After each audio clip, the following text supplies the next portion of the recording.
বিনতে ইকবাল হুসাইন বলেছেন, মেয়েদের বাইরে গিয়ে চাকরি করা নিয়ে ইসলাম কি বলে?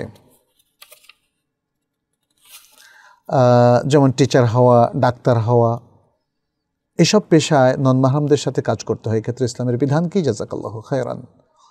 বিনতে ইকবাল বোন, মেয়েদের চাকরির ক্ষেত্রে ইসলামের প্রথম নির্দেশনা হলো সে তার অভিভাবকের অনুমতি নিয়ে চাকরিটা করবে।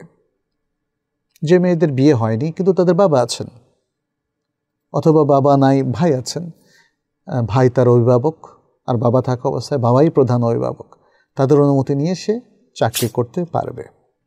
আর যদি তার বিয়ে হয়ে যায় এবং বাবার বাড়ি থেকে সে স্বামীর বাড়িতে চলে যায়, সেটাই ইসলামিক বিধান, তখন তার অভিভাবক আর বাবা থাকে না, হয় স্বামী।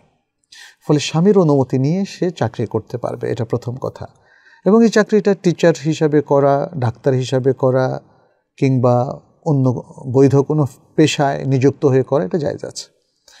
কিন্তু এখানে আরেকটা শর্ত আছে, সেটা হচ্ছে তাকে শরিয়ার সীমারেখা মেনে চলতে হবে।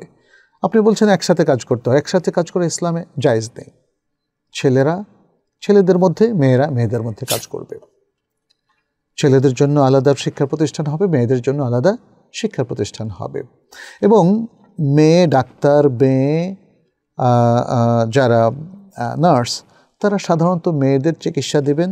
শুধু জরুরি ক্ষেত্রে তারা বিপরীত লিঙ্গের লোকদের চিকিৎসা দিতে পারেন। ঠিক একইভাবে পুরুষ ডাক্তার, পুরুষ নার্স, তারা পুরুষদের চিকিৎসা দিবেন। জরুরি ক্ষেত্রে তারা মেয়েদের চিকিৎসা দিতে পারেন, এটা জরুরতের কারণে হতে পারে। অন্যথায় শরীয়তের বিধান হলো নারী এবং পুরুষের কর্মক্ষেত্র আলাদা হবে। একই কর্মক্ষেত্রে তারা কাজ করবে না, কারণ তা করলে বড় ধরনের ফিতনা তৈরি হবে, অশ্লীলতা দেখা দেবে। এবং আজকে আমার মনে হয় সবাই স্বীকার করবেন যে নারী পুরুষ একসাথে থাকার কারণে অফিসে, আদালতে এবং বিভিন্ন শিক্ষা প্রতিষ্ঠানে, এমনকি হসপিটালেও অনৈতিক প্রচুর কর্মকাণ্ড হচ্ছে।